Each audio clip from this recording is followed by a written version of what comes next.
Imagine a school classroom, a place where every child should feel safe, where everyone is equal, and teachers serve as an example. But today it went completely wrong. A teacher who was supposed to be supportive and mentoring let the worst happen. He humiliated a black girl in front of the whole class, letting his deep-rooted prejudices come out. The words he spoke were not just cruel, they were venomous and humiliating. The girl frowned, looking around the classroom in despair, unable to understand how a grown man could hate her so much for the color of her skin. But he didn't know who her father was, and soon he had to answer for it.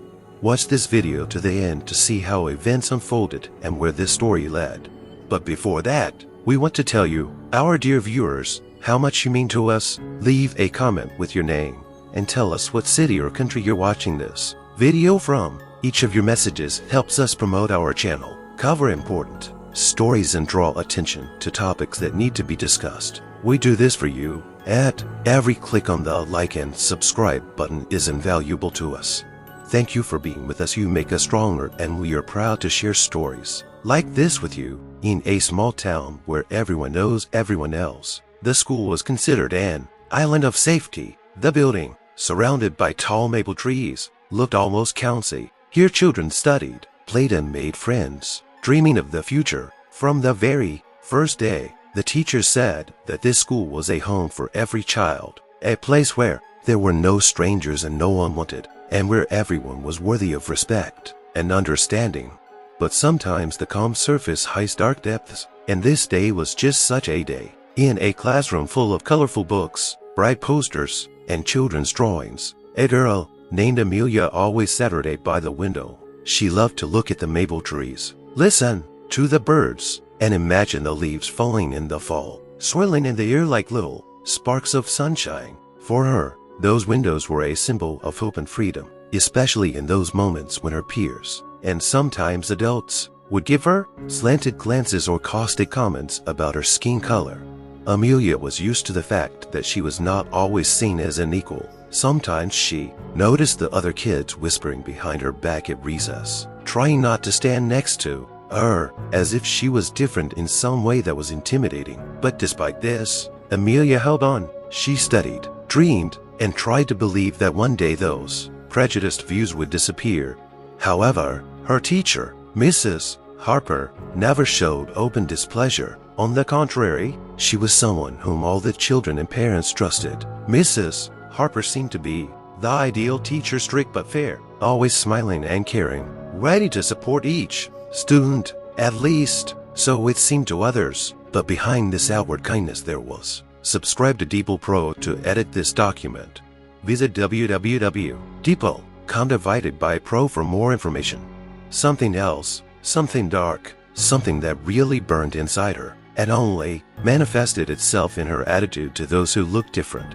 For Amelia, every school day was a challenge. She saw how the teacher treated the other children differently, a smile for one, encouragement for another. But to her, Mrs. Harper did not smile. On the contrary, every look was full of hidden contempt, as if Amelia was something wrong, as if her presence in this class was a mistake. Girl felt that icy distance, even if she couldn't understand her fault. That day, Mrs. Harper decided to hold an open class to showcase her students' progress in front of the other teachers. At first glance, it seemed like an ordinary day, full of excitement and preparation. But what Amelia didn't know was that today she was about to learn a brutal lesson that she would remember for the rest of her life. Already at the beginning of the lesson, Mrs. Harper began to watch the girl's every movement. She saw the girl writing diligently in her notebook, but it was not enough for her. At one point, noticing that Amelia had made a mistake in a problem, teacher made a sarcastic remark. The girl blushed, feeling the eyes of the whole class fixed on her. But Mrs. Harper continued. Her words were full of latent aggression, as if at that moment she had decided to reveal everything that was accumulating in her. So, Amelia, Mrs. Harper said in a loud, dry voice, I wonder if you know what it means to try, or do you just not care? Maybe you don't have to try, because it's not for you. Anyway, her words felt like they were cutting the air.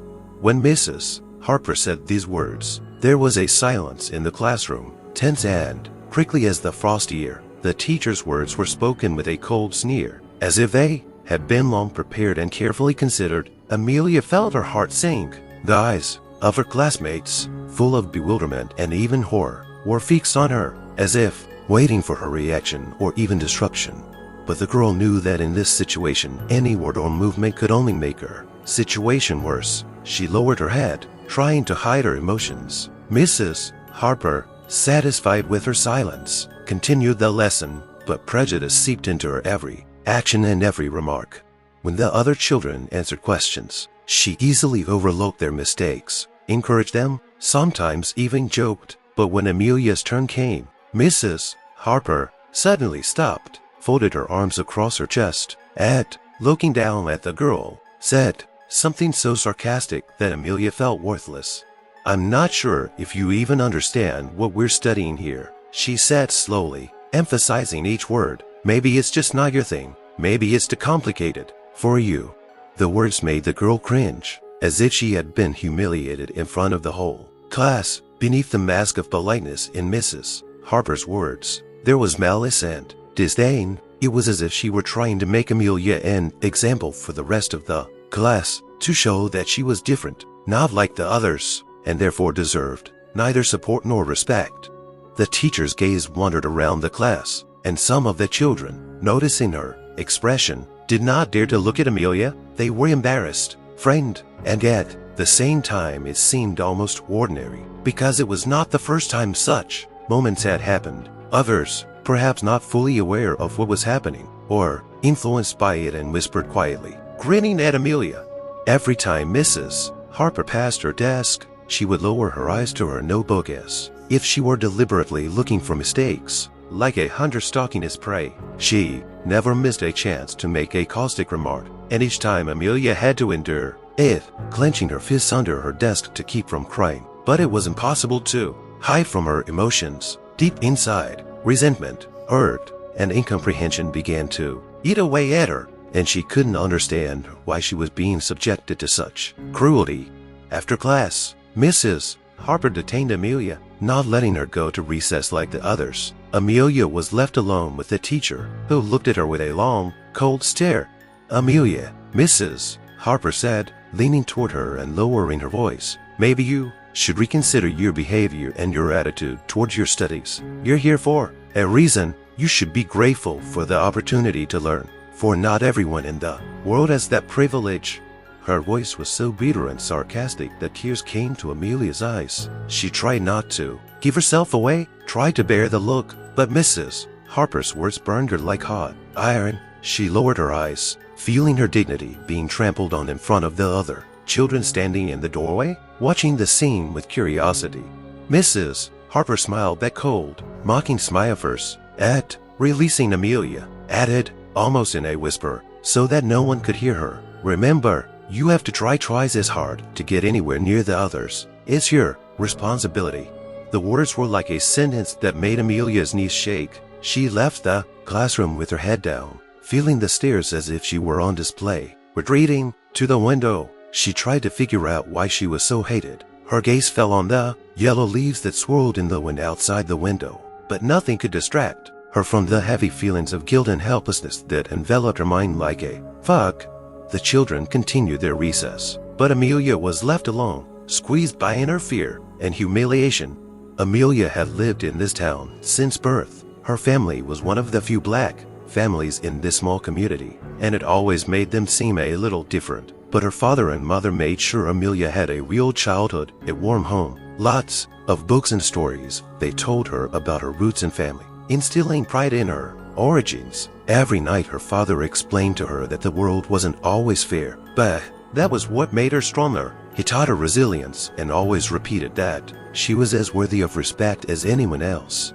Amelia loved her father. For her, he was a symbol of strength and calmness, a man who could show by example what it meant to achieve goals despite obstacles. Working as a lawyer, he often faced bias and even open aggression, but tried not to show it to his daughter. He fostered in her the belief that she could achieve anything she wanted, that her dreams had the same value as any other child's. Every night, when he hugged her before going to bed, he would say, "You are special, and don't ever let anyone else think otherwise." But despite the love and support of her family, Amelia felt different at school. Teachers were rarely interested in her progress, and classmates were sometimes wary of her or avoided socializing with her. She longed to be part of the school family, but she could hardly approach any of the children. The fear of ridicule was too strong. She was often left out, ignored in group assignments, or picked last at school events.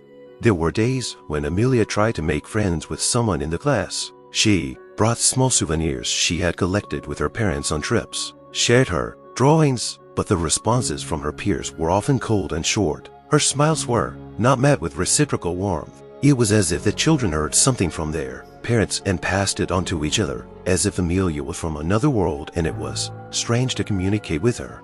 And Mrs. Harper was the most striking figure in this silent alienation. She never said anything overtly racist, but her looks, gestures, and intonations betrayed an inner contempt. When Amelia raised her hand to answer a question, that teacher often ignored her, preferring to ask other students. If someone else answered with a mistake, Mrs. Harper could gently correct or even praise for effort. But for Amelia, she always had only dry, caustic remarks for her.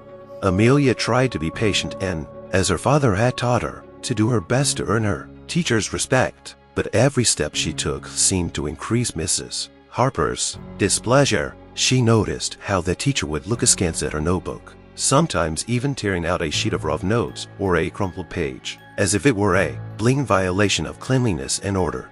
One day, as Amelia was preparing a report on her favorite books, Mrs. Harper abruptly interrupted her before she could finish a sentence. She glanced at Amelia and said in front of everyone, "I think you're fantasizing too much. Amelia, maybe it's too complicated for you. We have different standards here." Amelia blushed. She had tried, prepared, rehearsed her story about the book she was reading with her father, but the teacher's words like lightning had shattered her attempts to be part of this class. She found herself alone again, rejected and humiliated in front of everyone. After this incident, Amelia made no further attempt to attract Mrs. Harper's attention. It was as if she had shut herself away, and now she just sat there in silence, trying not to cross her eyes with the teacher. But inside, she could feel the fear and resentment growing, and every word of the teacher, every new caustic phrase, left deep scars in her soul. She knew that this world was hostile to her, and she couldn't understand why the color of her skin, her background, could be the reason for this hatred. But she kept believing in her father's words that one day she would become stronger and turn all this pain into strength. But for now, all she could do was keep quiet and hope that someday it would all be over. Mrs. Harper, on the other hand, grew more and more cruel by the day, as if she enjoyed seeing the girl slowly lose confidence as her desire to learn and be part of the class faded. It had been weeks since Amelia had decided not to attract Mrs. Harper's attention anymore. She tried to be inconspicuous, almost disappearing into the classroom to avoid humiliating words and prying eyes. Her friends were books and dreams of the future, that one day she would be able to attend a school where she would be accepted for who she was. But on this day, something went wrong. Mrs. Harper seemed to be looking for an excuse to call Amelia to the front of the class again, as if she were eager to find any excuse for open humiliation. And when she noticed the girl's slight hesitation in answering the question, her eyes lit up with cold joy. She had found the moment she had been waiting for. "Amelia," the teacher said sternly, folding her arms across her chest and frowning. "Are you listening? It's an elementary question. Can you understand even such simple things, or do you just lack the ability?" The classroom was tensely silent again. The eyes of all the children were fixed on Amelia, who was blushing, desperately trying to hold back tears. She tried to say something to justify herself, but her voice trembled and the words stuck in her throat. Mrs. Harper went on, ignoring her students' distress. Her voice grew louder and her tone more sarcastic. "I don't see how you're going to study further if you can't even handle it. Maybe it's just not for you. Maybe you don't belong here with the kids who really want to learn. Maybe you should be doing something else instead of trying to meet standards you can't reach." The words, spoken with cold contempt, struck Amelia in the heart. The words, "not for you, not your place," echoed in her ears, turning all reality into a heavy, agonizing dream. She couldn't believe that the teacher, a person whom children should trust, had spoken so cruelly and humiliatingly about her in front of the whole class. "Don't forget, Mrs. Harper added, lowering her voice to an icy whisper that seemed to be addressed only to Amelia but was audible to the whole class. "Being here is a privilege, and not for everyone, especially for those who aren't capable of being like everyone else." Amelia realized that those words meant more than just an indication of her scholastic ability. There was something more to them, an underlying resentment and cruel mockery of her background, her skin color, and her desire for knowledge. She was led to believe that she didn't deserve to be here, that her dreams and ambitions meant nothing. The surrounding children frowned in bewilderment and embarrassment. Even those who had laughed at Amelia or shunned her before were now shocked that an adult could treat a child so cruelly, but no one dared to speak in her defense. Mrs. Harper was their teacher, a person to be obeyed, not crossed. Amelia sat her frowning in place, feeling her face burning with humiliation and resentment. She could not raise her head. It seemed to her that if she looked at Mrs. Harper, she would see only a cold, contemptuous expression on her face that would shatter her inner peace. But Mrs. Harper did not stop. She walked over to her desk and, looking down at her, said with a fake smile filled with hidden aggression, "Maybe I can show you all by Amelia's example how not to study, so that no one else will end up in the same situation. Remember, children, if you don't work hard, if you don't try to live up to high standards, you will end up like Amelia." Those words broke her completely. Amelia felt her heart clench with pain. She looked at her hands, which were clutching the edge of the table, trying to suppress the tears. She was bursting, but she couldn't manage her emotions. She knew she didn't deserve this, that she tried, that her efforts were real, but those words felt like they'd thrown all her efforts and strength into the void. Mrs. Harper, satisfied with her demonstration, returned to the blackboard, no longer paying any attention to Amelia, as if she were just a thing to be displayed and then forgotten. Her last words hung in the air, as if they had permeated every corner of the classroom. "Never forget, children, that your future depends only on you, and you should try not for someone else, but for yourself." But not everyone can understand this. Amelia realized she couldn't be here anymore. When the bell rang, she ran out of the classroom, holding back tears until she ran out into the school hallway. She pressed herself against the wall, trying to stop the trembling in her hands, but her face was still flooded with tears. As if in a fog, she walked through the hallway, feeling the world around her lose color and turn into a gray, indifferent space. There was an emptiness in her soul that she had nothing to fill. After Amelia's humiliation, the atmosphere in the classroom changed markedly. It was as if an invisible boundary, drawn by Mrs. Harper, had divided the children into those who felt distraught and those who, consciously or unconsciously, took her words as a guide to action. Even those who had previously tried to be neutral or ignored Amelia now looked at her differently, with slight contempt or undisguised disdain. When Amelia returned to the classroom after her escape into the hallway, her window seat seemed even more isolated and distant. By then, the class was still in session, but her classmates cast quick glances at her. Glancing over at her flushed face and downcast eyes, they saw that she was crying. They saw how humiliated she was. And it was as if it was pushing them to finally distance themselves from her. After all, if an adult, a respected person, in the person of a teacher, was openly showing disdain, how could they object? Some began to make caustic jokes, as if in a jocular tone, imitating Mrs. Harper's words. One boy, Jimmy, said loudly, looking at Amelia, "Maybe not everyone can figure out how to solve simple problems. Right, Amelia?" The other children laughed, picking up the joke. Some whispered back, "Yeah, well, she doesn't understand anything at all." And some just nodded, as if agreeing with that general verdict. They had not dared to laugh openly at Amelia, but now they felt that her presence could be ignored, that it was as if she had lost her right to respect and support. They thoughtlessly imitated what they saw in their teacher's behavior, unaware of the damage they were doing to the girl. Even those children who had had some contact with Amelia before were now afraid to be in her position. They knew that if they took her side, they might be exposed to the same contempt from Mrs. Harper, and no one wanted to risk it. They found it easier to remain neutral, to avoid Amelia's gaze, so as not to violate the new norm set by their teacher. Amelia could feel it. She saw how her former comrades and friends, the few she sometimes spoke to, now averted their eyes or pretended she wasn't there. Even her desk mates moved around, trying to move their things farther away, as if her presence was contagious and brought shame.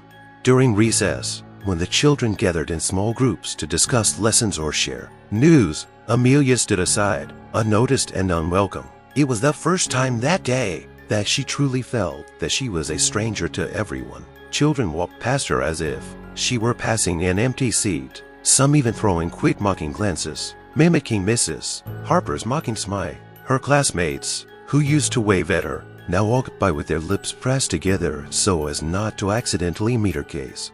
One of the girls, Katie, walking past Amelia, whispered deliberately loudly to her, "Friend, did you see the way Mrs. Harper shamed her? She must be really stupid. Why do they even put people like that in our class?" Amelia heard it, and her heart ached again. The girl's words cut into her mind like sharp needles, making her think that maybe they were right. Maybe she really didn't deserve to be here, didn't deserve friendship and respect. Every mocking look and whisper behind her back tore her apart, leaving her feeling helpless and resentful inside.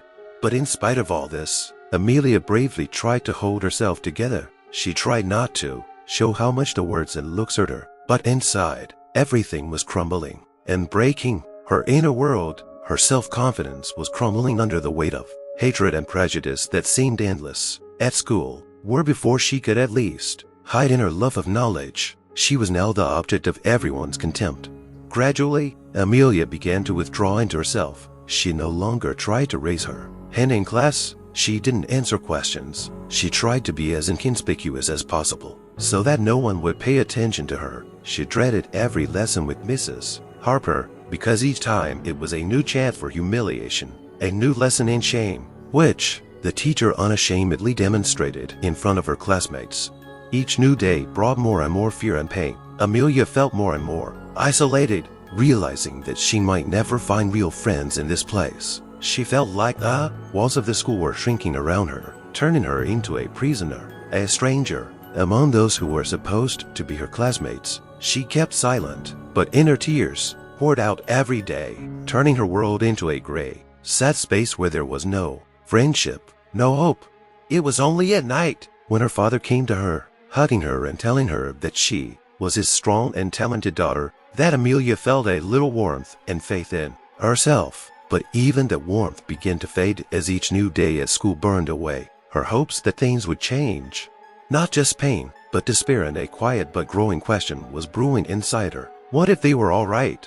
Every day, Amelia was sinking deeper and deeper into hopelessness and loneliness. The pain she felt became her constant companion, never leaving her even at night. She often awoke in the middle of the night, anxious and fearful, reliving over and over again the scenes of humiliation which Mrs. Harper had arranged for her. She felt something dark settle in her soul, blocking out all the bright dreams and hopes she had once cherished.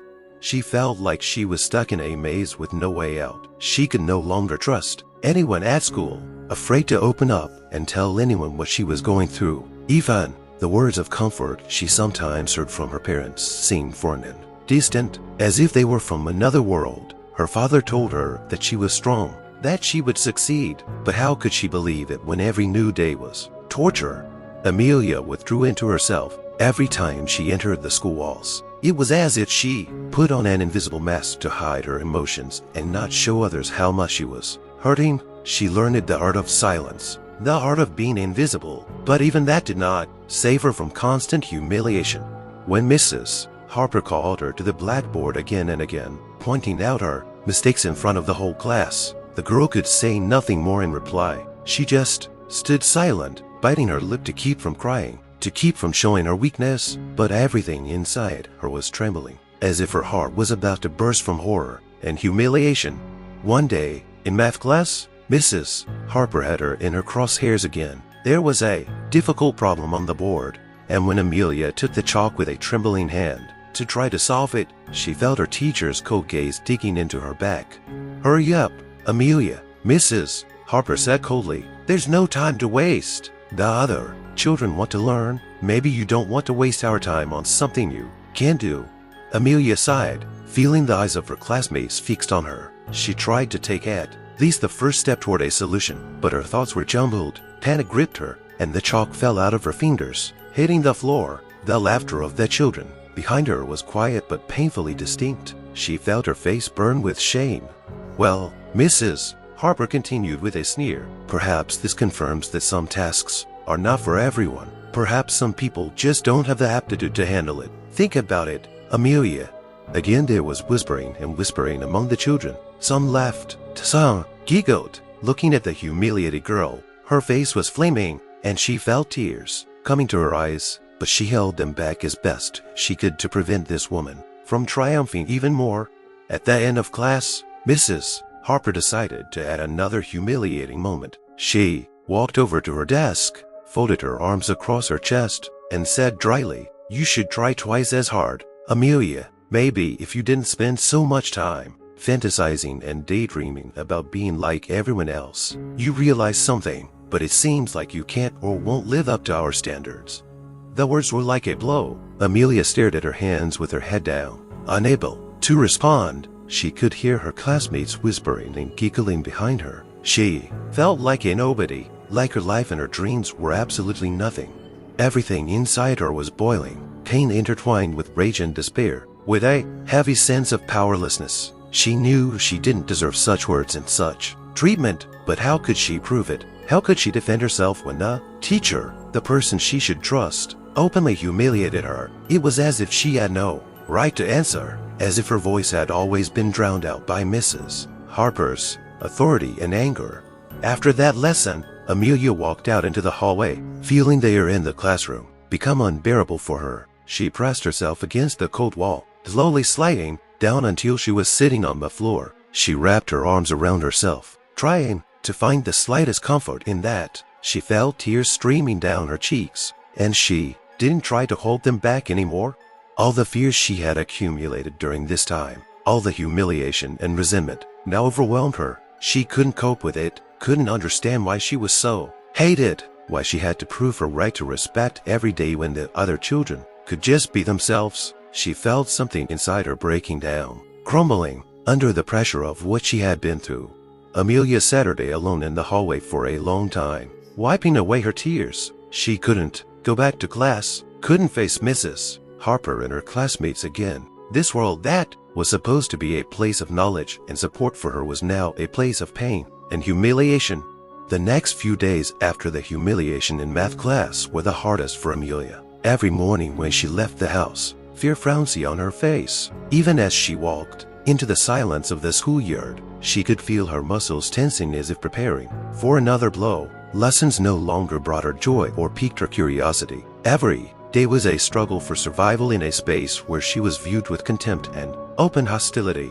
Soon Mrs. Harper's barbs were joined by even harsher comments. As if she had a taste of power, she began to pick on Amelia's every move. Her clothes, her handwriting, even her voice. In class, when Amelia raised her hand, Mrs. Harper ignored it, showing the whole class that her opinion didn't matter. But as soon as Amelia began to keep quiet and sit unnoticed, Mrs. Harper would find an excuse to bring her to the front of the class and ridicule her in front of everyone. One day in literature class, Mrs. Harper asked the children to write a short essay on my dream. Amelia, trying to hide behind her notebook, began writing about how she wanted to be a writer one day so she could tell stories that could inspire people. Oh, like her, felt different. She wrote about how books became her friends when real friends turned their backs on her, and how words gave her hope. But when it came time to read the essays aloud, Mrs. Harper insisted that Amelia read her work first. Amelia stammered, her voice shaking as she tried to read the lines about her dream. She saw the children look over, some grinning, and Mrs. Harper standing with a mocking expression on her face. "Well," said Mrs. Harper, as soon as Amelia had finished reading, "that's certainly a noble aim for someone else. But, Amelia, have you ever thought that writing is not your thing? You may lack the knowledge and experience to communicate something meaningful to people." Those words stabbed Amelia like a knife. Her essay, her personal dream, was tossed aside like unwanted trash. She stared at her notebook, trying desperately to hold back the tears, but she couldn't. Tears sprang from her eyes, and she sat there, unsuccessfully wiping them away. feeling small, worthless, and helpless. But Mrs. Harper didn't stop there. She turned to the class and continued, "Look, kids, this is why it's important to be realistic. There are some dreams that just aren't feasible, and if someone doesn't realize that, it only hurts them more. You can't build castles in the sand."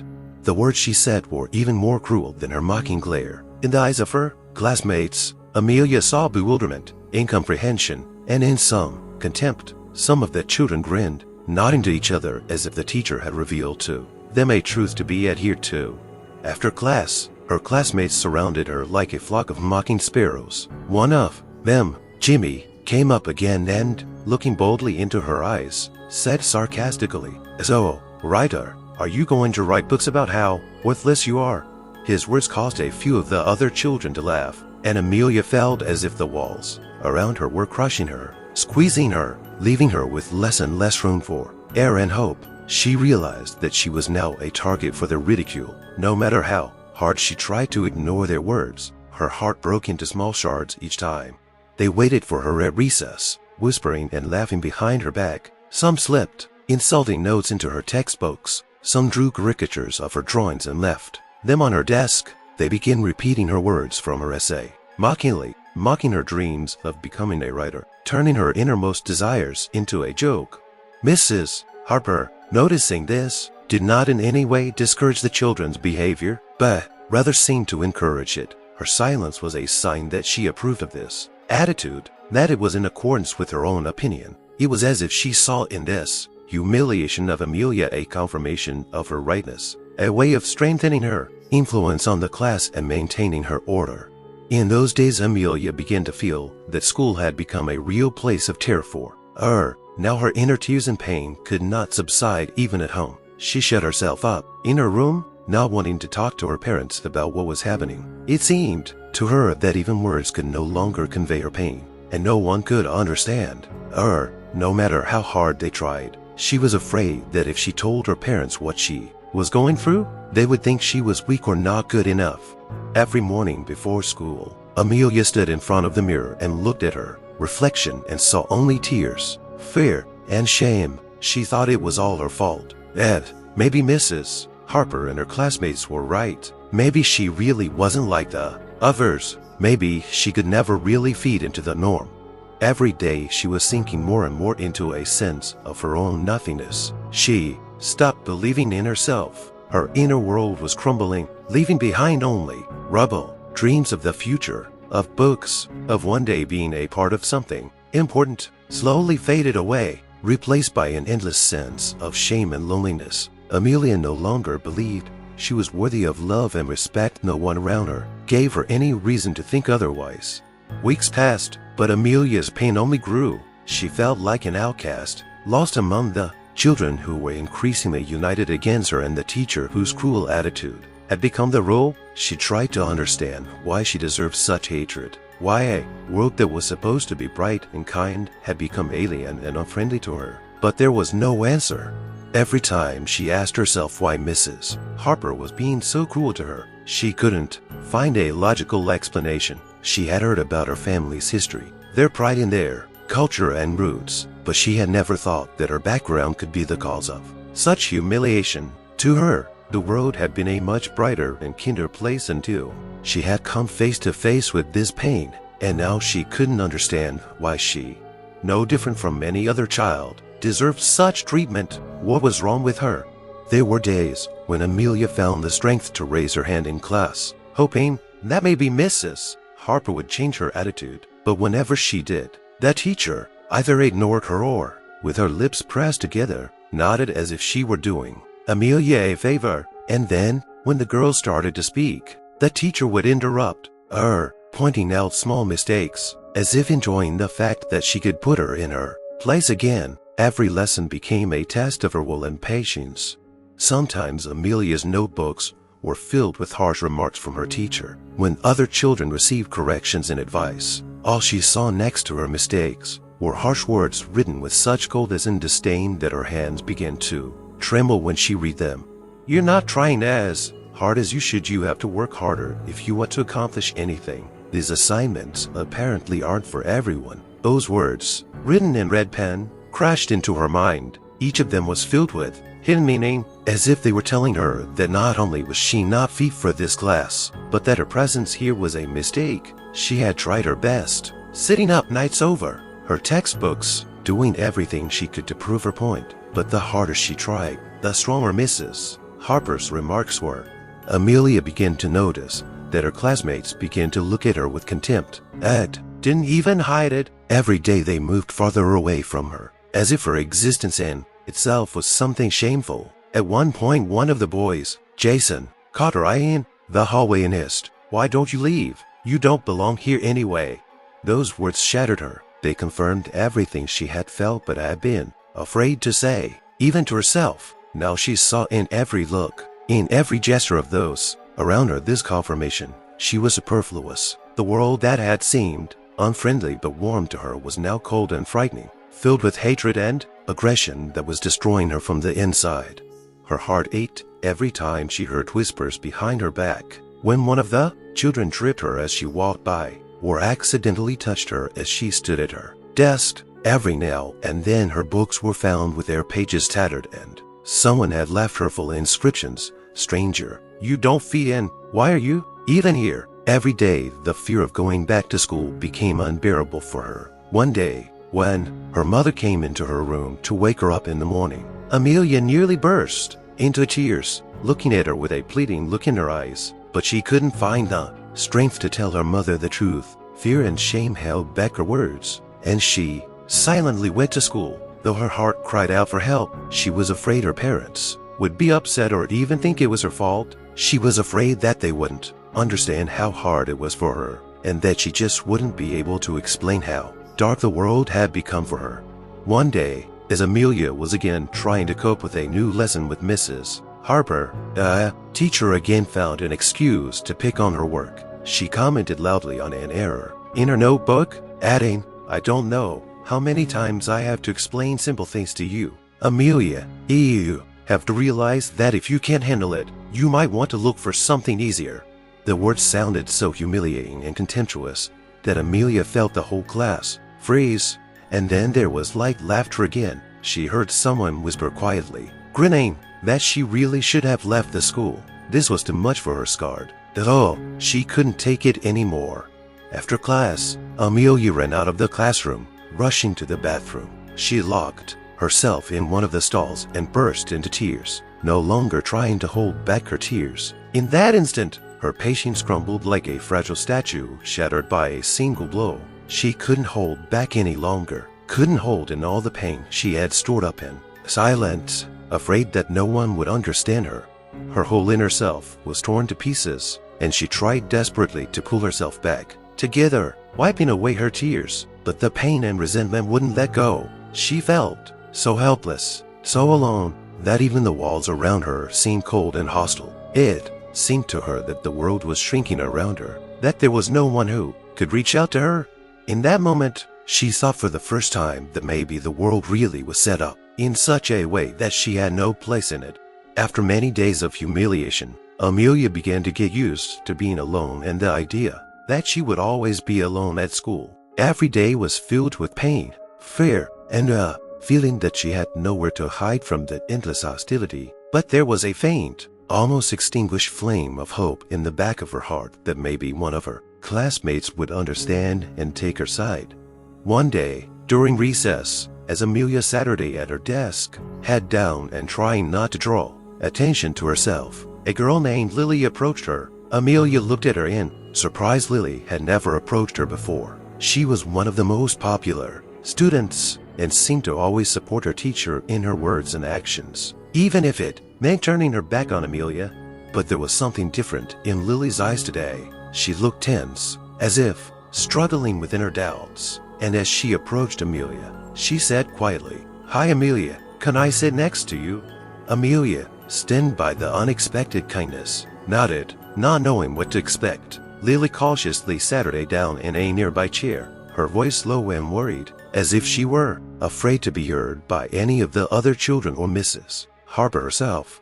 "Look," Lily began, lowering her eyes, "I've seen that Mrs. Harper often. Well, way she talks to you, and what the others do. And I Lily stopped talking, her voice trembling. I know it's wrong, but I'm so scared to say anything. Amelia frowned upon hearing Lily's words. She hadn't expected any of her classmates to even think about it, much less admit that she recognized the cruelty of this situation. Those words awakened in her a quiet resonance of hope that she had long since lost. Maybe it wasn't all as horrible as it seemed after all. Maybe someone can understand her pain. I'm so sorry, Amelia. Lily continued. I don't know why she's treating you like this. I know it's not fair. Sometimes I want to stand up and say something in your defense. But I'm afraid she'll start treating me badly, too. The words hit Amelia, and she felt a mixture of relief and bitterness. Relief because someone recognized her pain, saw her suffering. Bitterness because her fear of Mrs. Harper was so strong that Lily, like the other children, had chosen to keep quiet too, preserve her own position in the class. Amelia felt her eyes fill with tears. She tried to hide them, but Lily's voice was suddenly more confident. I just wanted to say, if you ever need help, or if you want to talk, I'm here. Lily squeezed her hand, and the gesture was Amelia's first warm moment in months. She couldn't believe that someone in this class, full of coldness and anger, was showing her support, even if it was timid and unsure. But Lily didn't stay long. As soon as a few other classmates came closer, she instantly removed her hand, stood up, and hurried away. Amelia saw Lily put her mask of indifference back on, blending in with the others as if this moment of support had never happened. However, those few seconds of support left a deep mark in Amelia's heart. She felt that someone saw her pain, that perhaps she was not completely alone. But at the same time, she realized that her suffering was not just an accident, but an entire system of cruelty and fear maintained by Mrs. Harper herself. This world was not just unfair, but full of people who preferred to remain silent to preserve their own peace of mind. The next lesson, when Mrs. Harper humiliated Amelia again in front of the whole class, Lily only flinched, but didn't say a word. Her gaze slid over Amelia, full of guilt and fear, but Lily was left speechless again. She, like everyone else, was a hostage to the dark power her teacher had established, and she dared not speak out against it. Amelia, realizing this, felt her heart clench again. It was clear to her that for most of the children it was easier to watch her humiliation than to risk their own safety. Even those who might have sympathized with her were hesitant to give her real support. She knew now that her loneliness wasn't just her fault or her weakness. It was part of the system Mrs. Harper had created, where everyone was afraid to be the one who stood out or spoke out loud about injustice. Everyone tried to remain invisible so they wouldn't become the next victim. When the lesson was over, Amelia realized that she could no longer live her life waiting to be rescued by someone else. Lily's support was important, but fleeting. It was just a faint echo of what she'd been missing: a real friendship, an open confrontation with injustice. She walked out into the corridor alone, still feeling the warm touch of Lily's hand, but realizing that the gesture was only a mirage, a glimpse of what could have been but would not be. She was still alone in the struggle, and the world around her was just as cold and indifferent. After a brief but meaningful conversation with Lily, Amelia had hoped that at least someone would be able to support her or stand up for her. The reality, however, was even more brutal. Lily had not uttered another word in her defense, and that children continued to avoid her, as if afraid of becoming the next target for ridicule and humiliation from Mrs. Harper. But now a new round of bullying had been added to the silent contempt as the school began to swell with rumors. Soon children began spreading ridiculous stories about her. One boy in her class, Jason, overheard Mrs. Harper telling one of her colleagues that Amelia just can't handle it and some people just aren't meant for high-level academics. Jason picked up on these words and, as soon as he got the chance, began passing them on to the other children, adding and exaggerating the meaning. Soon, a new gossip among the children began to emerge that Amelia was not suitable for this school at all, that she was accidentally here, as if because of some mistake, and that she did not belong among the normal students.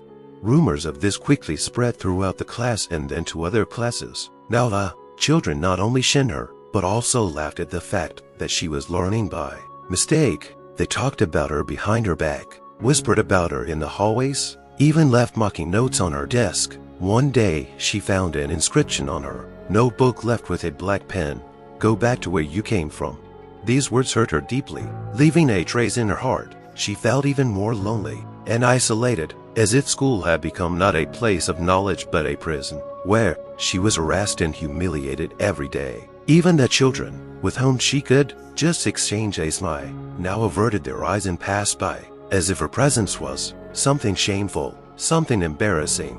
Amelia tried to ignore the notes and the whispers, but each time her soul felt like it was being torn apart. She began to believe that maybe she didn't really deserve to be here, that she belonged somewhere else, away from this hostile environment. Every day when she got home, she would lock herself in her room and cry, unable to find the strength to tell her parents what was going on. She was afraid that they wouldn't understand, or worse, that they would blame her for bringing such attention to herself. But the rumors were getting worse and worse. Somebody started a rumor that her father might be trying to use his influence to keep her at this school, and that she was here not on merit but on some kind of privilege. These rumors especially hurt her because they concerned her family, the people she loved most. Now her humiliation was not only personal but also concerned her loved ones, those who had always supported her and believed in her. Amelia began to fear that her parents would one day find out what was happening and feel humiliated and insulted as well. One day after class, Lily approached Amelia again. She looked upset and spoke cautiously, as if she was afraid someone might overhear their conversation. "Amelia," Lily began, looking around nervously. "Hey, I've heard what the kids are saying about you. It's not true. You know that, right? I know you deserve to be here, but it's just, they all say that, and I..." Her voice shook. Lily didn't seem to know what to say, and deep down she felt guilty for her silence. Amelia knew that Lily probably felt sympathy, but this fear of Mrs. Harbour and the pressure from her classmates kept her from speaking up for herself. "Thank you, Lily," Amelia replied quietly, "but it won't change what's happening. They already believe it." Lily was confused, not knowing how to react. She looked at Amelia, as if she understood her distress, but there was fear in her eyes, the fear that if she spoke up for her, she would become an object of ridicule and abuse herself. In the end, she remained silent again, leaving Amelia alone with her thoughts. The rumors continued to grow, becoming more and more vicious and cynical. Now, many students began to call her preferential treatment or outsider, and even at recess she heard the derogatory taunts, like an invisible barrier. These words surrounded her, leaving her breathless. One day, as Amelia entered the classroom, she was greeted by loud laughter, and one of the children spoke loudly, "Look, it's the one that doesn't belong here." The whole class erupted into laughter, and Amelia felt her heart sink. She couldn't believe that children could be so cruel, that Mrs. Harper could let it go on, turning a blind eye to everything that was going on. Her self-esteem was crumbling by the day, and she felt more and more insignificant, worthless, as if her whole world had been shattered. Amelia began to avoid socializing, walking around the school without anyone noticing her. She didn't look up, didn't try to stand out, and even stopped trying in class. It seemed to her that no matter how hard she tried, she would not be able to earn respect and trust. Now even her favorite subjects did not bring her joy, because every lesson was accompanied by humiliation and ridicule. She began to dread each new day, knowing that another trial, another rumor, another taunt awaited her. Her whole world had shrunk to this endless circle of pain and humiliation from which there seemed to be no escape. And the worst part was that the teacher who was supposed to stop this cruelty became the source of it. Not only did she not stop the taunts, but she tacitly supported them, letting the children know that their behavior was acceptable. Amelia saw how easily this hateful attitude was absorbed by her classmates, how seeing the teacher's example, began to believe they were right. Now it seemed to her that no one would protect and support her, that her cry for help would go unanswered. She was a prisoner in a school that was no longer a place to learn, but a nightmarish maze where every corner hid a taunt or a mockery. After a particularly cruel day filled with taunts and whispers, Amelia began to feel that her strength was finally running out. She could no longer study, be around other children, or find the strength to get up in the morning and go to school, which had become a place of torture for her. Each new day reminded her of how cruel people can be, how unyielding hostility can be when it is supported not only by children but also by an adult entrusted with the right to educate and instruct. Her heart clenched every time she heard laughter behind her back or saw her classmates avert their eyes, as if she were something disgusting, something that didn't. Subscribe to Depot Pro to edit this document. Visit www.depot.com divided by Pro for more information. Deserve even simple human compassion, but the most painful thing was that the children saw her as an object to be hated, without trying to understand her feelings, her inner world, which was becoming more and more shattered by the day. One day, after another lesson, when Mrs. Harper again ridiculed her for her allegedly careless work, Amelia remained seated with her hands on her head. She felt as if she could no longer move, as if her feet were stuck to the floor and her body was gripped by a cold, paralyzing fear. A silence gripped her soul, heavy and agonizing. She realized that not a single person in this school was going to help her. No one was going to lend a hand. She was alone. The teacher's words from the last class were still ringing in her head. If you can't watch your behavior and try like everyone else, maybe you're not worthy of being here. Those words sounded like a sentence, like a final denial of the right to be a part of this world. After them, she felt the last hope disappear from her heart, leaving room for nothing but emptiness. Her classmates laughed when they heard the teacher's remark, and someone even whispered something like, "She's just a loser," and they all giggled. Again, Amelia could not understand why none of the adults saw what was happening, why none of the other teachers tried to intervene. There were moments when she hoped that one of the teachers would hear her cry for help, or at least pay attention to her condition, to her reticence, to the pain she could not hide, but they didn't seem to notice her at all, as if she were invisible, or worse, perhaps they all knew and acquiesced in Mrs. Harper. That day, after all the humiliation and pain she had suffered, Amelia decided to run away. Without waiting for the bell to ring for the end of class, she quietly left the classroom, trying not to attract attention, and went to a corner of the schoolyard where few people visited. There, under a big old tree, she let herself burst into tears, burying her face in her knees. She could no longer hold back all the feelings that were building up inside her. Her tears poured non-stop, soaking her clothes, but she couldn't stop. The pain that had lived inside her for so long finally burst out, unleashing all the horror that had built up inside her.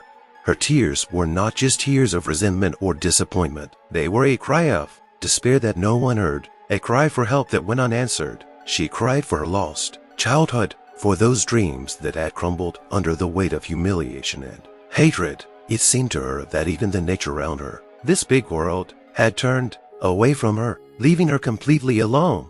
Soon she heard someone approaching the tree, and her heart sank with fear. She was afraid it might have been one of her classmates who had come to laugh at her again, or even Mrs. Harper, ready to humiliate her again. But when she looked up, she saw a little girl from junior high who happened to be in this place.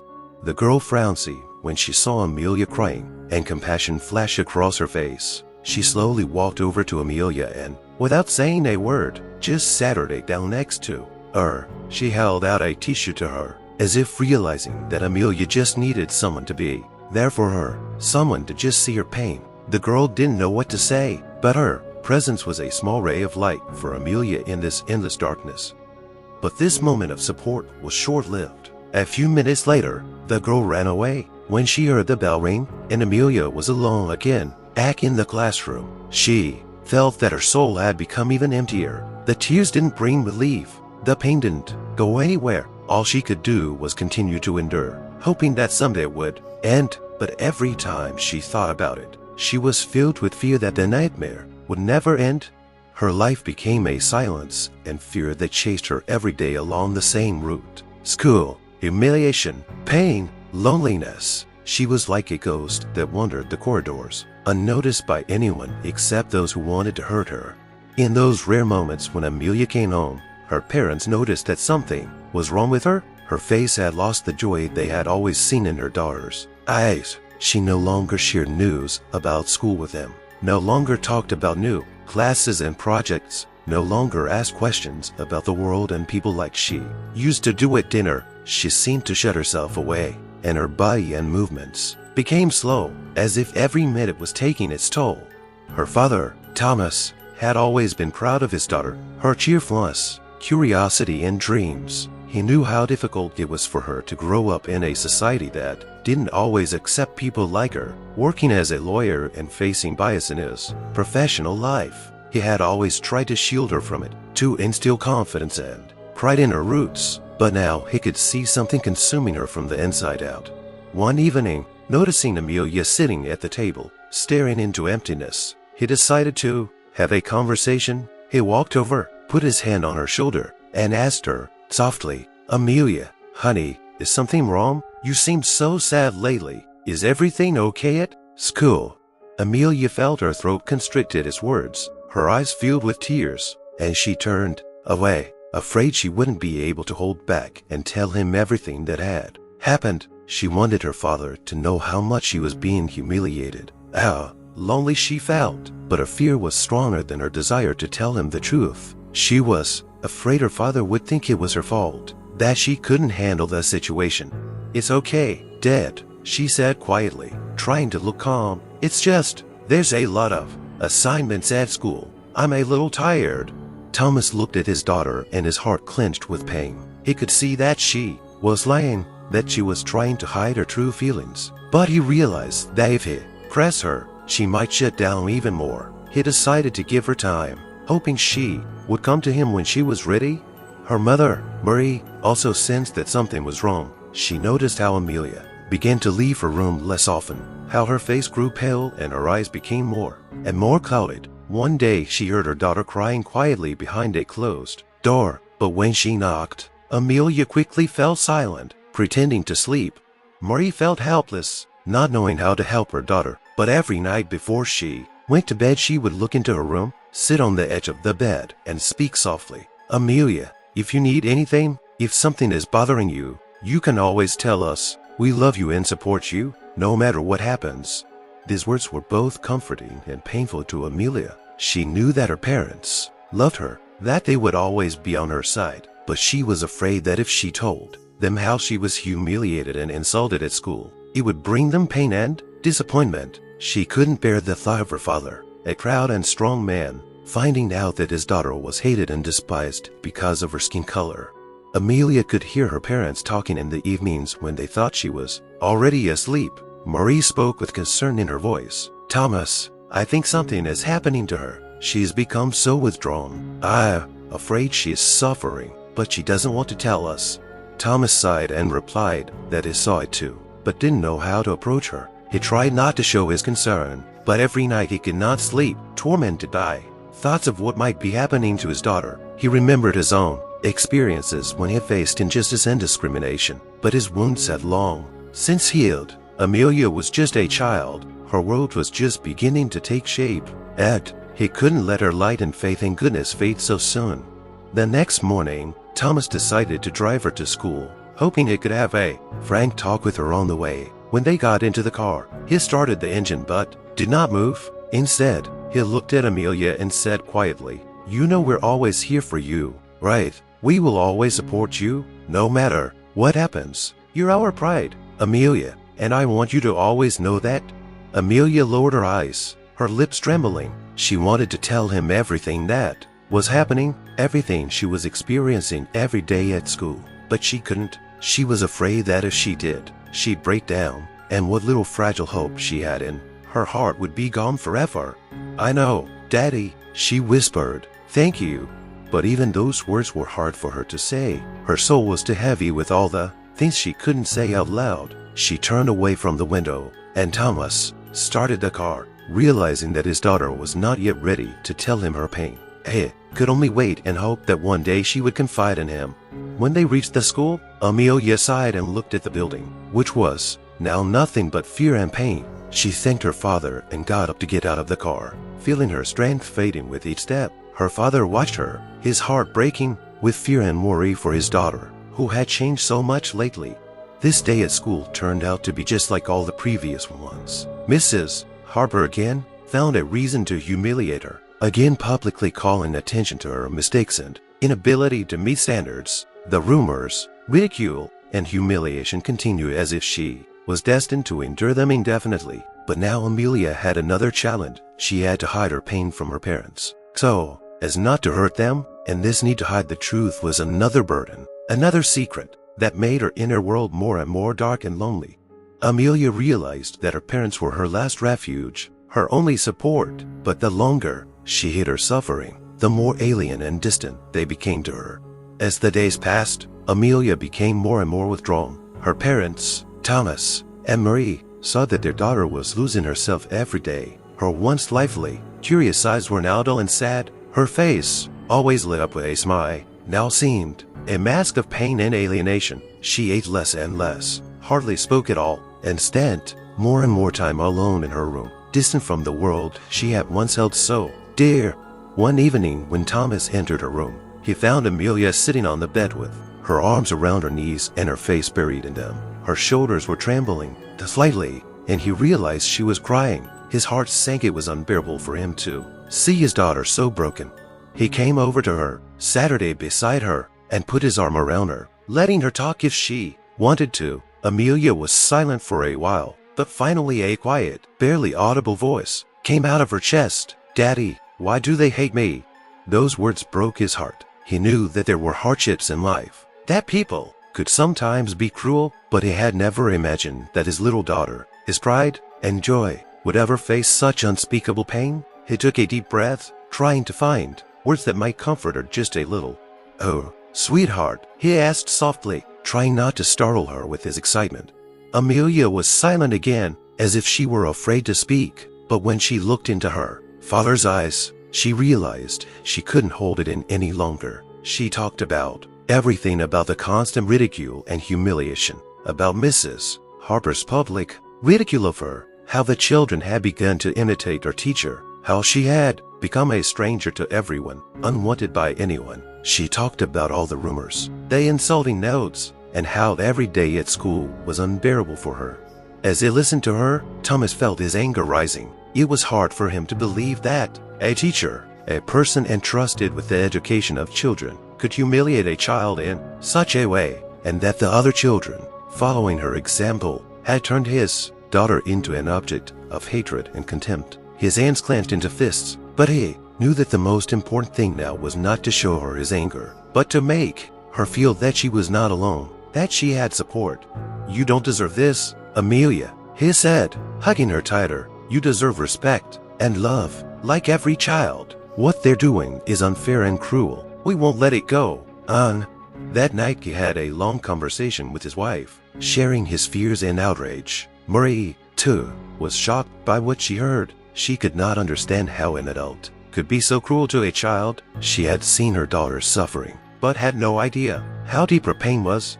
The next day, Thomas decided to talk to the headmaster. He intended to find out how this situation could have been allowed to happen, how the teacher could have allowed his daughter to be treated like this. He felt obliged to protect Amelia, even if it required drastic measures.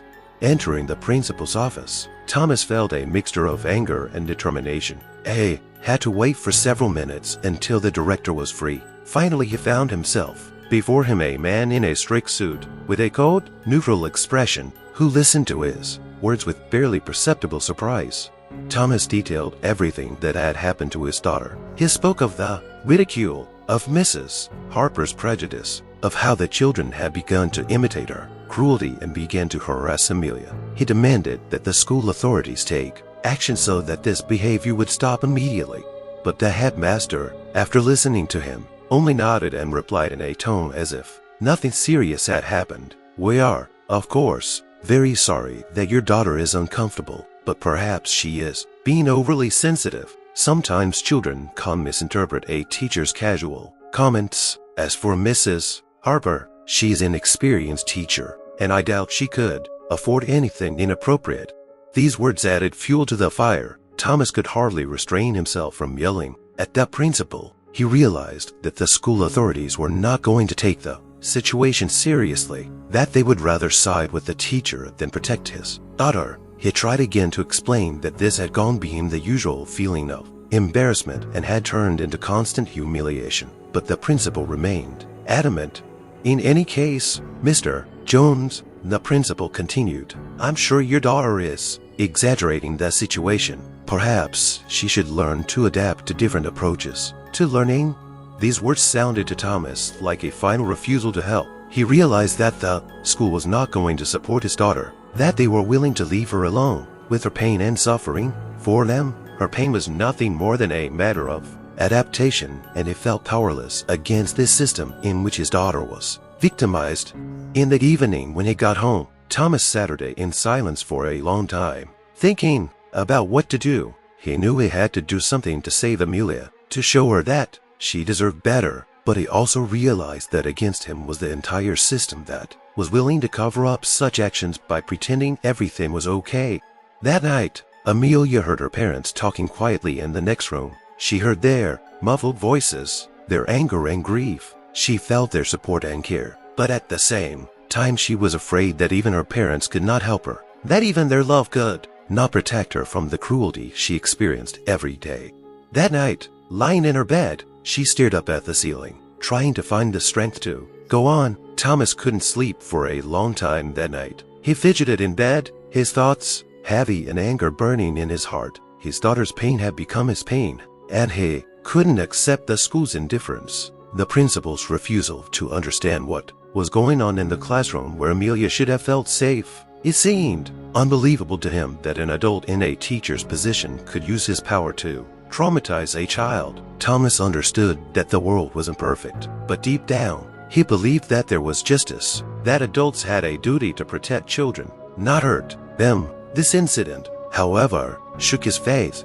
In the morning, before leaving for work, Thomas decided to talk to Amelia. He found her sitting on the edge of the bed. Her eyes were dull. She seemed absorbed in her thoughts, and her small shoulders were slumped under the weight of what she had been through. Thomas sat her down beside her and took her hand, his voice soft and confident. Amelia, I know this is very hard for you, but I promise you we're not gonna let this go. You're not alone, okay? Your mom and I will do everything we can to make sure that you don't have to suffer any more humiliation. You deserve better, sweetheart. Amelia looked up at him, and there was a flicker of hope in her eyes, but also fear. She was afraid that any attempt to confront the school would only make things worse. For her, her mind reeled with Mrs. Harper's words, her mocking tone, her cold, dismissive stare, and she couldn't shake the fear that things would only get worse. Daddy, but what if it only makes Mrs. Harper angry? She asked quietly, her voice trembling. What if she makes it worse? Thomas felt his heart clench. He was bitter to hear his daughter live in constant fear of the man who was supposed to be supporting her, but he knew Amelia needed his support and strength. He looked into her eyes and, holding back his own anger, said, she wouldn't dare. I promise you, we will protect you, and no one else can hurt you. You have to believe in yourself, Amelia, and remember that you are valuable and worthy of respect. Amelia nodded, her eyes filling with tears, but she held back. She trusted her father, but fear still lived in her heart, and that fear was stronger than anything she'd ever felt. After Amelia left for school, Thomas firmly decided that he would no longer tolerate inaction. He called the child welfare office and made an appointment. He knew that the school would not take his complaint seriously, so he decided to go above and beyond to bring attention to this egregious case. At the meeting with the department, he described in detail how his daughter was humiliated and prejudiced daily by her teacher, and described the atmosphere of fear and hatred that had spread among the children due to Mrs. Harper's behavior. He talked about how his daughter had changed, how her spirit was broken under the weight of constant pressure, how she was afraid to go to school. The representative listened to him carefully, taking notes, and promised that they would check it out. Meanwhile, at school, Amelia noticed that Mrs. Harper was becoming even more cold-blooded and cruel. As if she sensed something, the teacher began to give Amelia new tests, each one worse than the last. In class, she no longer just commented disparagingly on her answers, but made her retake the assignments in front of the whole class, emphasizing every little slip, as if she wanted to show everyone that Amelia was a failure. The classmates, inspired by their teacher's example, repeated Mrs. Harper's words over and over again, imitating her tone. Now they laughed at Amelia's every word, condemned her for every mistake, and even began to physically avoid her as if she were contagious. Once, when they were writing a test, one of the boys, Jason, purposely threw a crumpled note under her desk that read, "You're just a burden to us. Maybe you should leave." These words were the last straw for Amelia. Her hands trembled, and she looked at Mrs. Harper. Oh, of course, had seen everything that was happening. The teacher pressed her lips together, barely concealing a grin, as if satisfied with the result of her efforts. In the meantime, Thomas waited for the Child Protective Services Department to begin their review. A few days later, he got word that they had indeed sent a request to the school that they were going to do a check on the complaints about Mrs. Harper. But when he went to meet with the principal, he was again met with incomprehension.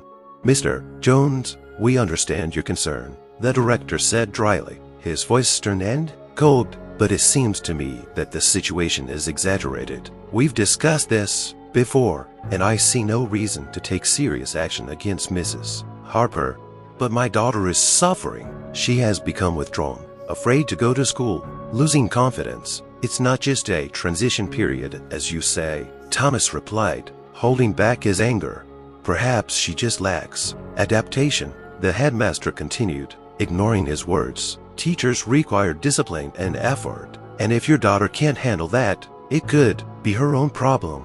Thomas realized that the school was determined to protect Mrs. Harper at all costs. At that moment, he realized that it wasn't a matter of convincing the leadership they weren't going to change anything, even knowing the damage they were doing. It was clear to him that he was facing a system that preferred to turn a blind eye to such cases, justifying its methods. Thomas walked out of the principal's office, feeling rage and powerlessness overwhelm him, but he knew he could not give up. That same evening, he contacted a journalist from the local paper and arranged a meeting. He decided to take Amelia's story public to show everyone what goes on behind the closed doors of the school that parents entrust their children to.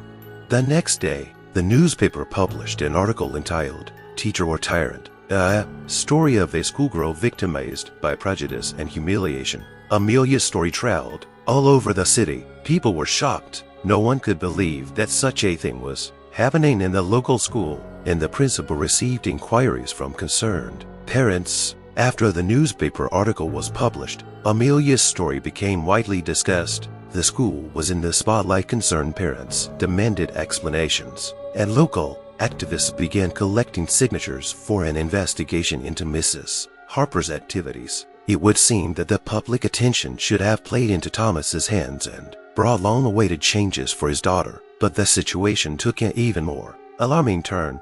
The school authorities decided to organize a meeting to sort out the situation and try to restore their reputation. Thomas, the principal, a school board, and it unexpectedly for him, Mrs. Harper herself were invited to the meeting. Thomas knew that it would be traumatic for his daughter to have her teacher involved in the proceedings, so he insisted that Amelia not attend the meeting.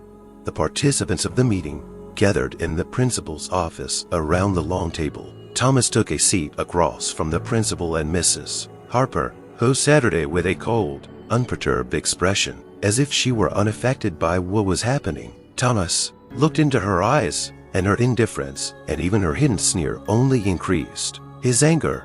The headmaster began, trying to keep as calm and neutral as possible, but his voice sounded cold. "We are here to address the complaints made by Mr. Jones about Mrs. Harper's conduct and, by extension, the impact of those events on his daughter. We are committed to fairness and objectivity in these proceedings. Thomas, please state your arguments."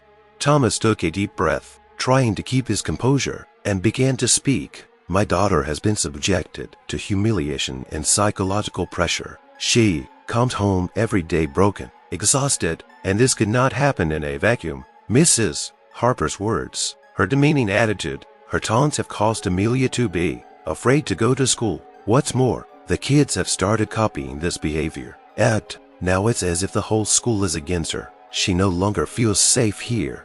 Mrs. Harper, hearing his words, leaned forward, her voice icy but restrained. "Mr. Jones, perhaps your daughter is just as sensitive as an educator with many years of experience. I am used to demanding discipline and diligence from my students. Sometimes children mistake stern words for personal insults. Maybe this is just your perception of the situation and not reality. The words made Thomas angry, but he held back, feeling how important it was to show determination and dignity.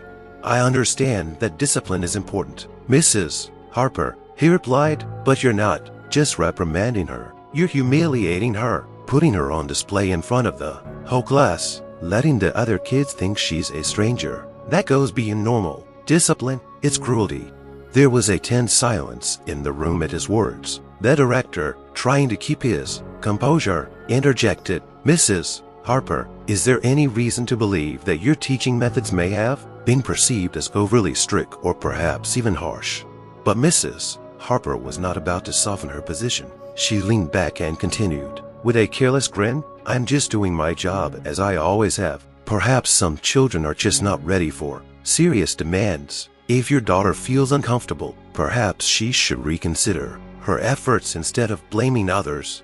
Her words hit Thomas like a slap in the face. He realized that she felt no remorse whatsoever. Her voice, her expression, told him that she thought her actions were right, justified. He felt his hands clench into fists, and he had to make an effort to speak calmly. You ruined my daughter, he said quietly but firmly. Your discipline has turned her life into a nightmare. She can no longer trust people, can no longer trust those who are supposed to protect her. You have shattered her self-confidence, her self-esteem. You pretend like you don't realize the damage you've done to her.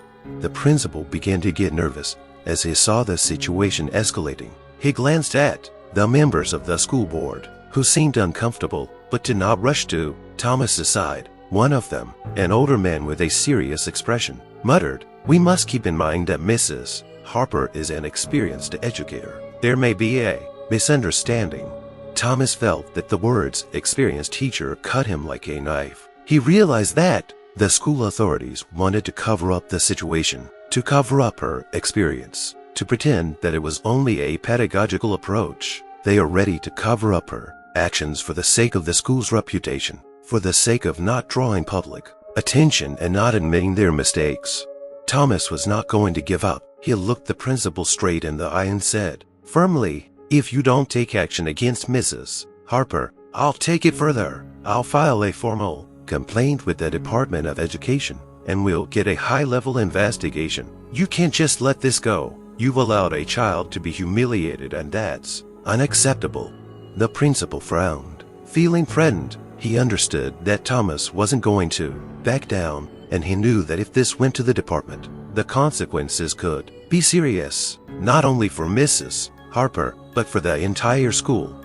Mr. Jones, the principal said with ostensible calm, but his voice trembled. We will look into your complaints and take action, but let's be reasonable. Understand, sometimes patience is required. But Thomas was no longer listening to him. He realized that the school was not going to change anything, that they were going to protect their reputation and their staff at all costs. He knew that he could not leave it like this, that now he had to not only protect Amelia, but also to get justice, to show that no one had the right to humiliate and destroy a child's life on the excuse of discipline.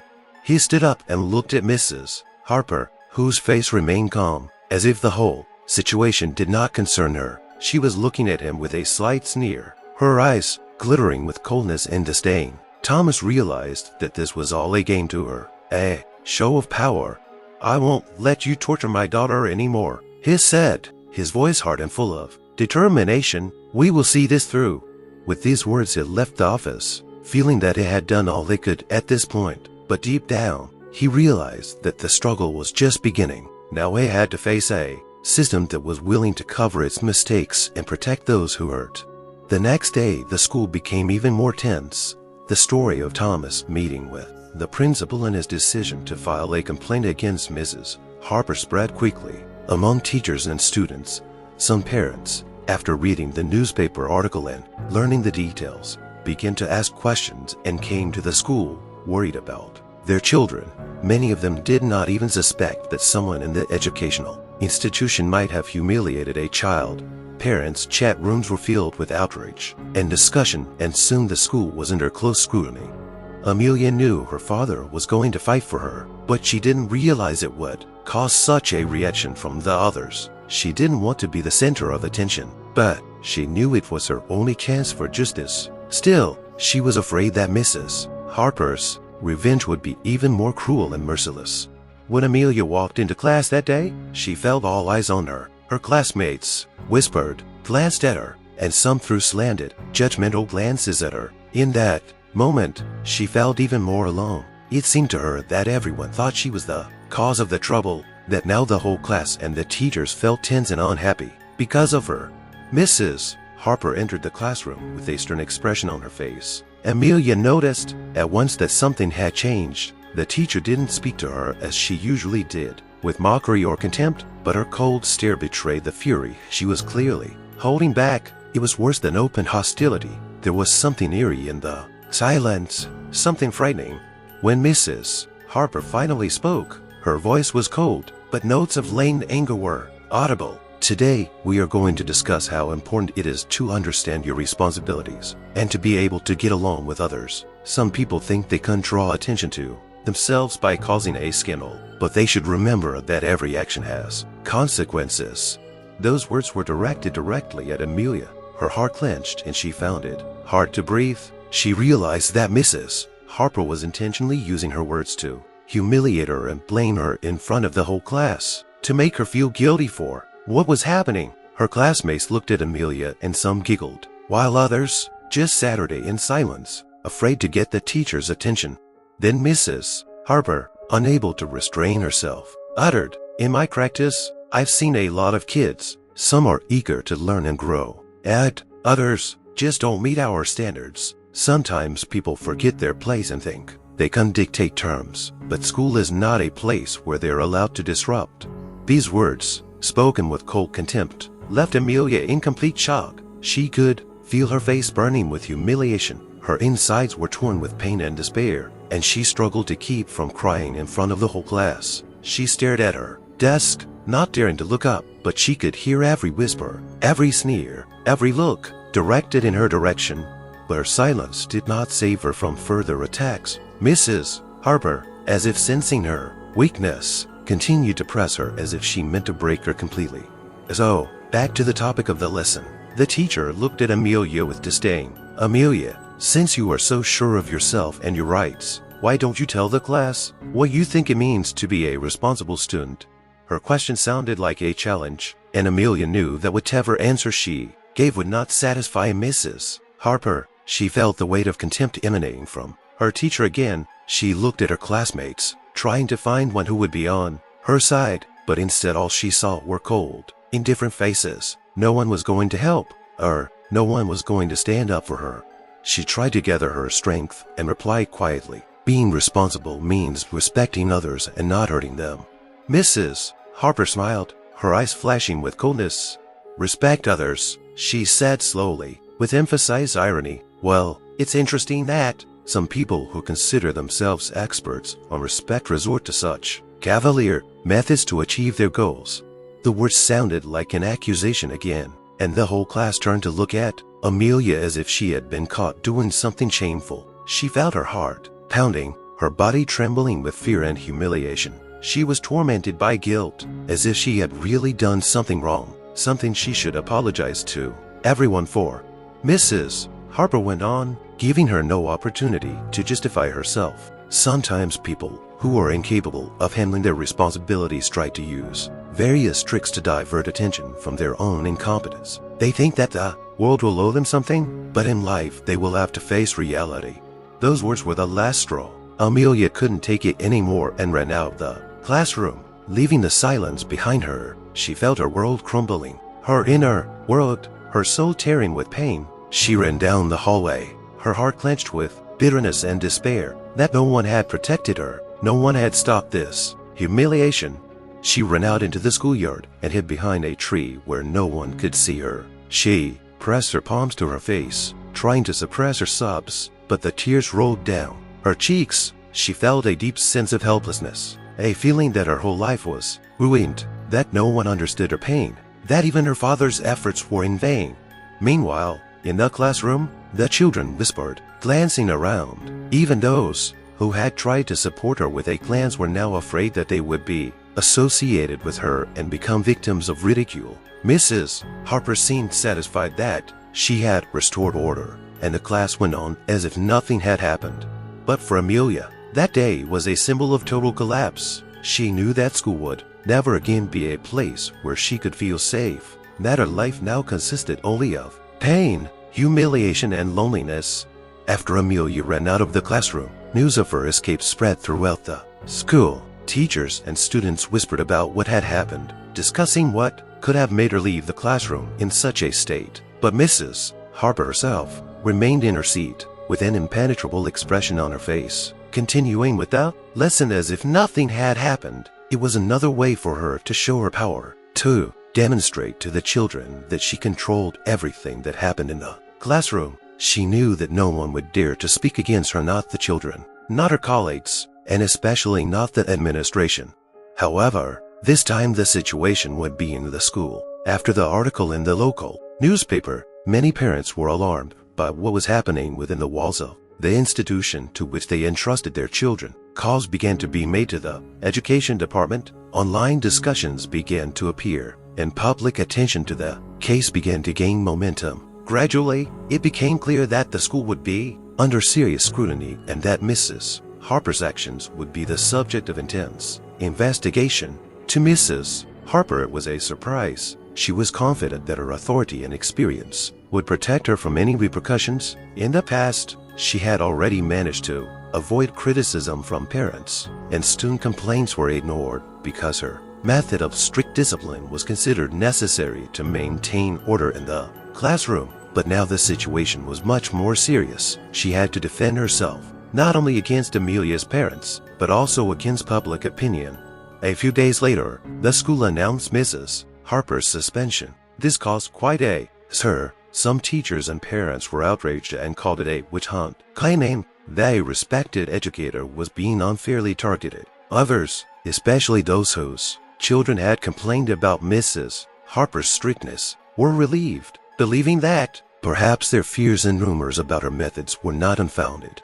But it was Amelia herself who was most affected by the event. When her father told her of Mrs. Harper's removal, she had mixed feelings. On the one hand, she was relieved to know that she would no longer have to face the one who hurt her every day, but at the same time she was tormented by guilt and fear. She was afraid that she would become even more isolated, that the students would blame her for what had happened to their teacher, and her fears were justified. When Amelia returned to school after news of Mrs. Harper's suspension, she faced a new level of hostility. Many students made no secret of their contempt, blaming her for what had happened. Some spoke directly to her face. "This is all because of you. You ruined her career. You were too weak to just put up with it." Other students, echoing the words of their parents, repeated that she was just trying to draw attention to herself, that she was dramatizing and making a big deal out of it. To them, everything that was happening seemed unfair. A respected teacher was suffering because of one girl's complaints, and no one wanted to believe that it was all caused by real pain and humiliation. Now Amelia was even more lonely. Whereas before she had been shunned and ridiculed, now she was treated with outright hatred. She heard accusations, remarks, and ridicule every day. She was treated as a traitor, as someone who had ruined the teacher's life, and the children shunned her even more. Her school friends had finally turned their backs on her. Now they sat her day together, discussing her behind her back, whispering and casting cold, contemptuous glances at her. Her classmates began to plot petty harm against her, dropping insulting notes, defacing her school supplies, even leaving her for writings on her desk. She discovered that someone had written "liar" and "destroyer" in big letters on her textbook.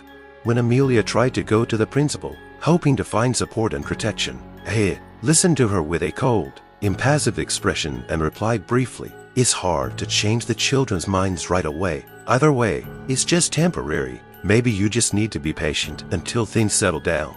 Those words sounded like a judgment. The principal, who had previously refused to intervene, now made it clear to her that her suffering was not important, that her pain was once again being ignored. The school, which should have protected her, supported her in this difficult moment, left her alone again, facing a wave of hostility and hatred. Every day Amelia came to school knowing that humiliation awaited her. It became difficult for her to even be in the school building, to walk past students who turned away from her as if she were contagious. She felt like an outcast, as if her existence was a nuisance to everyone around her. Her father, noticing that his daughter's condition was deteriorating, tried to find a way to get her out of that school, but it was not easy. There were few options, and there was not enough time to organize a transfer to another school. Amelia was so depressed that she could hardly communicate with her parents, for fear of hurting them again with her despair. Every night she went to bed with a heavy weight on her heart, feeling that her life would never be the same again. School, which was supposed to be a place of learning and friendship, had become a nightmare from which there was no escape. With each passing day, Amelia felt that her strength was running out. School, which was supposed to be a place of safety and knowledge, had become a place of constant anxiety and pain. Her soul was torn apart from the cruel words, the constant feeling of isolation, and the thought that the whole school saw her as the culprit. She no longer felt part of this world. Her fragile childish heart couldn't bear the weight, and every day she became more and more withdrawn, a ghost, a shadow in the corridors of the school that she tried not to notice. Her parents, the only ones who knew the true depth of her suffering, saw her daughter fading before their eyes. Thomas and Marie tried to do everything they could to support her, reminding her every day that she was their beloved and precious daughter. But the words of support and hugs that used to warm her no longer brought comfort. She felt so broken that no kind word could heal her wounds.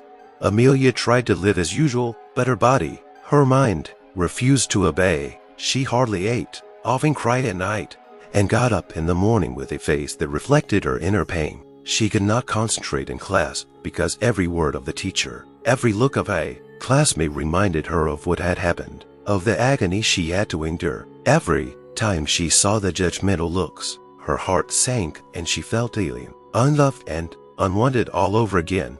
The situation became so difficult that her parents decided to consult the school psychologist. Thomas and Marie hoped that maybe the psychologist could help Amelia to cope with this pain, that he could find the key to her heart and give her support.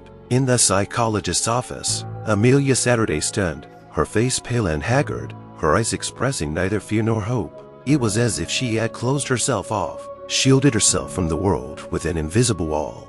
The psychologist tried to speak to her in a soft, reassuring voice, trying to evoke emotion in her, but Amelia seemed to be buried so deeply in her pain that she could not hear him. After several sessions, the psychologist told her parents, "Your daughter is going through a very difficult time. Her emotional wounds are too deep and it may take a long time for her to heal. She needs to regain her trust in people, but right now she is too depressed to open up."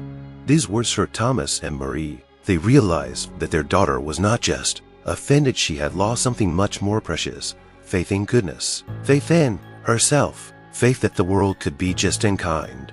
As time went on, her parents decided to take her out of school temporarily to give her time to recover. Amelia hardly ever left the house, and every time she passed the school building, her heart shrank with horror from the memories that still lived in her soul like unhealed wounds.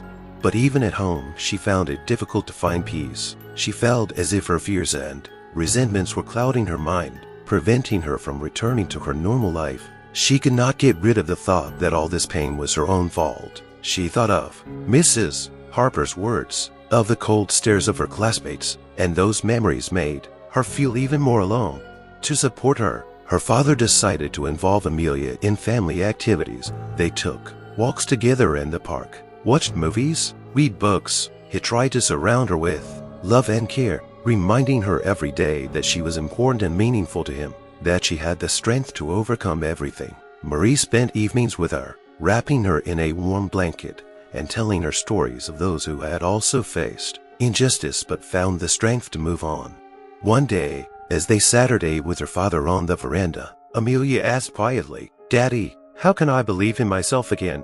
Thomas sighed, holding back tears, and answered, "Darling, the power has always been within you. You are kind and talented and brave. It's just hard for you right now. And that's okay. You get through it. You are stronger than you think. And I believe that one day you will be able to see yourself as strong. Those words didn't cure her pain immediately, but they were a small ray of hope for her. Amelia knew she had a long road to recovery, but there were people around her who believed in her.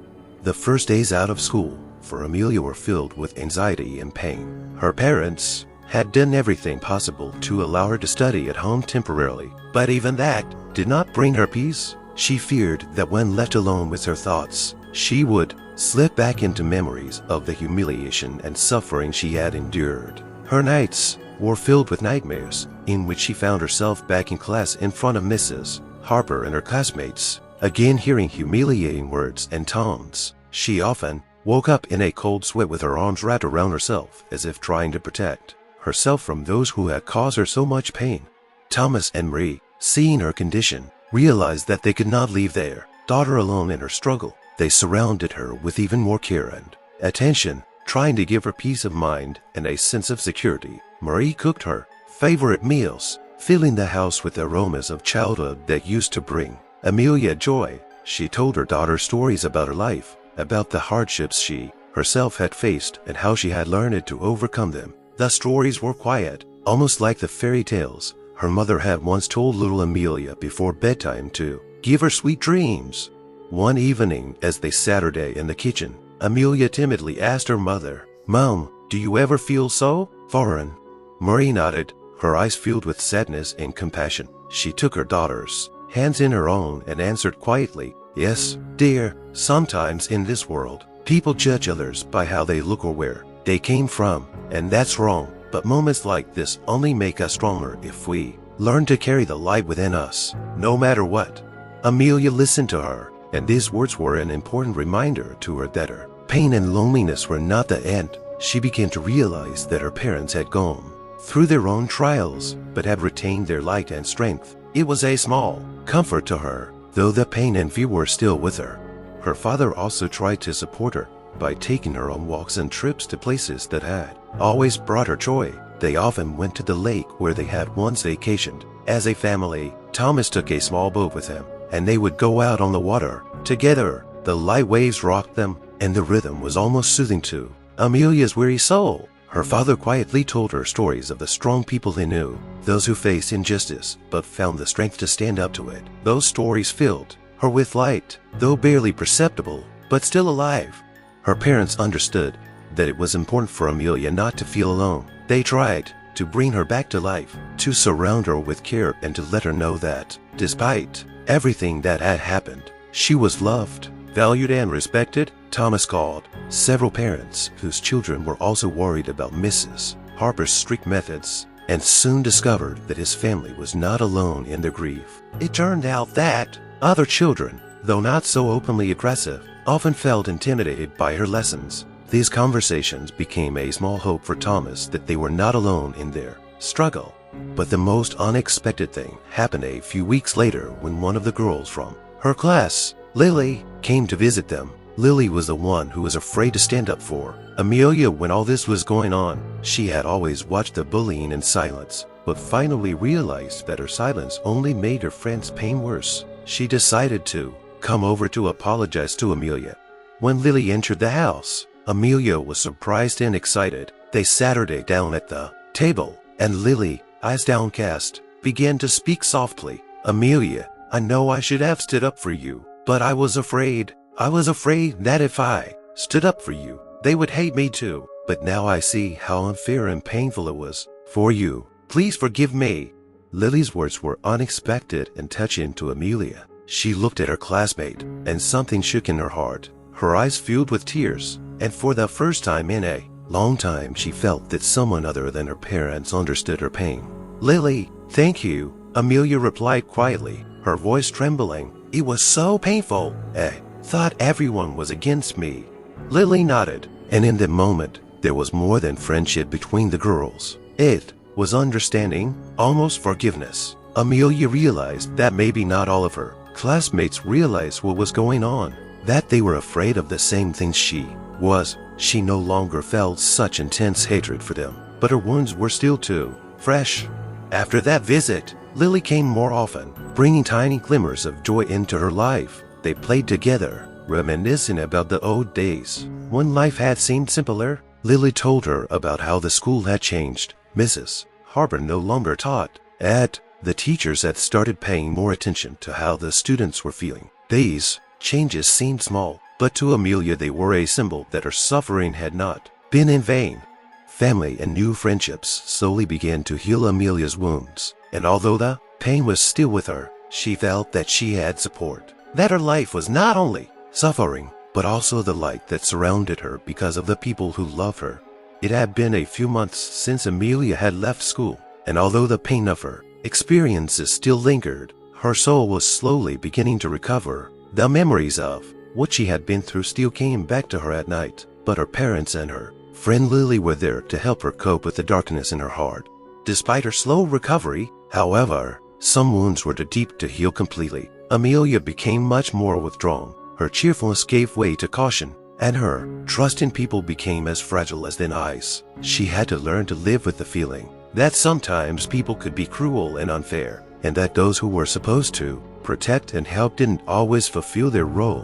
One day her father, Thomas, took her back to the school to talk to the new school psychologist. They decided that in order for Amelia to move on, she needed to gradually return to the school community to meet new teachers and children. She was afraid, but she realized that one day she would have to take that step.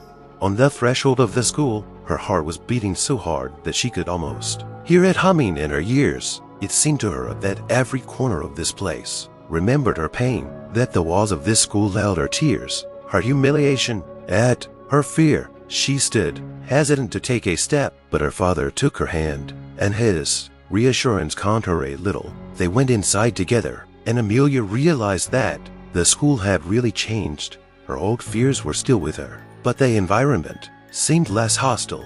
The new psychologist, Ms. Hope, greeted them with a warm smile. She suggested that Amelia take a walk around the school and discuss her feelings, while Thomas stayed in the office, giving his daughter a chance to talk to Ms. Hope alone. During this walk, the psychologist talked to Amelia about the importance of staying strong and remembering that behind every trial was a new lesson, that her experiences, however painful, were part of her life's journey. "Amelia, I know you've been through some terrible things," Ms. Hope said softly, "and no one should have to go through such things, especially at this age. But I want you to remember that every step you take forward is a victory over those who try to break you." These words penetrated deep into Amelia's heart, and she realized that her journey was not just suffering, but an opportunity to become stronger. Her pain and fears were real, but now she was learning to use them as reminders of her resilience. Some of her classmates, however, when they saw Amelia back at school, greeted her, returned with the same cruelty and animosity as before. Some whispered behind her back, some defiantly turned away, and though Miss Hope tried to be supportive, Amelia felt she had a long way to go before she could truly feel protected and accepted. Returning to the school community was a painful reminder of how prejudice and cruelty can take root even in children. She saw that some children who grew up surrounded by prejudice continued to act as if her pain didn't matter. Her story became foreign and incomprehensible to them, and they felt no remorse for their behavior. Nevertheless, Amelia knew that a return to school was part of her journey. She decided that if she couldn't find a place for herself here, in the future she would try to create a world where no one else would have to face the kind of pain she had to endure. Her dream of becoming a writer took on a new meaning. She wanted to tell her story so that other children who felt as alone and alien as she did would know that they were not alone. Despite the hostility of some of her classmates, there were those who looked at her differently. These children came to her after class, sharing their worries and apologizing for their silence earlier. Some even admitted that they had been afraid to stand up for her, but now they felt ashamed of their silence. These conversations brought Amelia a little relief, and she realized that not all people were insensitive, that there were some among them who were truly sorry for what had happened. Amelia's story proved to be a lesson to many, but hers was much harder. She had to face cruelty and prejudice at an early age, to see the world from its dark side and learn to find the light even in its darkest moments. She knew now that her life would be filled with struggle, but her parents, her new friends, and even her teachers were there for her, striving to create a safer and fairer environment for her. Her journey wasn't over, and there were many obstacles ahead, but now Amelia knew she could overcome them. Mrs. Harper's shadow and the memories of her cruelty were still with her, but they no longer controlled her life. She grew stronger and was determined that one day her voice would be a voice for those who were afraid to speak. Amelia's story is a story of overcoming, of love and family support that became her anchor in an ocean of pain and fear. Her struggle is not over yet, but every day, every small step forward has made her life brighter and brighter.